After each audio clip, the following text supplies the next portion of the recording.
মধ্যপ্রাচ্যে যুদ্ধ পরিস্থিতিতে গেল মার্চে বিদেশে কর্মসংস্থান অন্তত 50% কমেছে, গিয়েছেন 30,000-এর মতো কর্মী, যা ফেব্রুয়ারির তুলনায় অর্ধেক। সংশ্লিষ্টরা বলছেন মধ্যপ্রাচ্যের বেশিরভাগ দেশেই ফ্লাইট চলাচল সীমিত অথবা বন্ধ রয়েছে।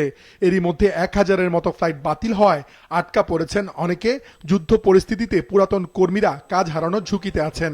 অন্যদিকে কমেছে নতুন কর্মীদের কাজের সুযোগও।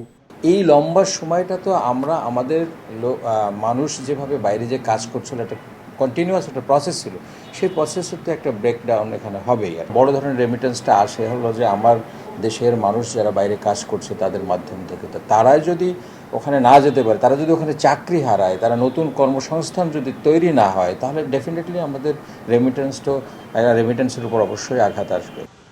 আকাশপথ বন্ধ রাখায় মধ্যপ্রাচ্যের কয়েকটি দেশ কর্মীদের ভিসার মেয়াদ 31শে মার্চ পর্যন্ত বাড়িয়েছিল। ফ্লাইট চলাচল স্বাভাবিক না হয় এই সময়ের মধ্যেও যারা যেতে পারেননি তাদের ভিসার মেয়াদ আরও 1 মাস বাড়ানোর চেষ্টা করছে সরকার।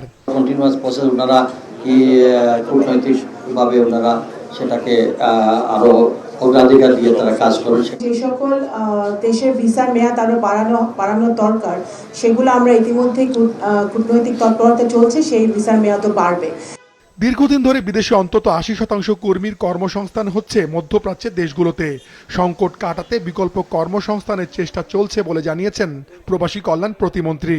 শ্রমবাজার দীর্ঘদিন ধরে যেটা মধ্যপ্রাচ্য কেন্দ্রিক ছিল, এখন আমরা সেটাকে ডাইভার্সিফাই করে আমরা বিভিন্ন দেশে, বিশেষ করে আগামী 8 এপ্রিল আমাদের মন্ত্রী পর্যায়ের মালয়েশিয়ার শ্রমবাজার ওপেন করার জন্য একটা মিটিং হবে, থাইল্যান্ডের একটা মিটিং হবে এবং অনেকখানি এই কাজে আমাদের অগ্রগতি হয়েছে। মালয়েশিয়ার শ্রমবাজারটা যাতে সিন্ডিকেট মুক্তভাবে সকল সদস্যের জন্য যেন হয় এবং সেটা কম খরচে যেন কর্মীরা যেতে পারে, সেই বিষয়ে আমাদের ভূমিকা রাখা উচিত। এছাড়াও ধরেন ইউরোপের যে শ্রমবাজারগুলোর ক্ষেত্রে আমরা যে প্রত্যাশা করেছিলাম সেই প্রত্যাশা অনুযায়ী কিন্তু আসলে হচ্ছে না। বিশেষ করে ইন্ডিয়াতে গিয়ে আমাদের কর্মীদের ভিসা করতে হয়, সেই ভিসা করার ক্ষেত্রে একটা জটিলতা হয়। তো সেই জন্য আমাদের সেখানে যাওয়ার যে প্রবণতা, সেই প্রবণতাটা কমে গেছে। সরকারি হিসেবে মধ্যপ্রাচ্যের সংঘাতে এ পর্যন্ত নিহত হয়েছেন অন্তত 6 বাংলাদেশি, এর মধ্যে 3 জনের মরদেহ দেশে পৌঁছেছে।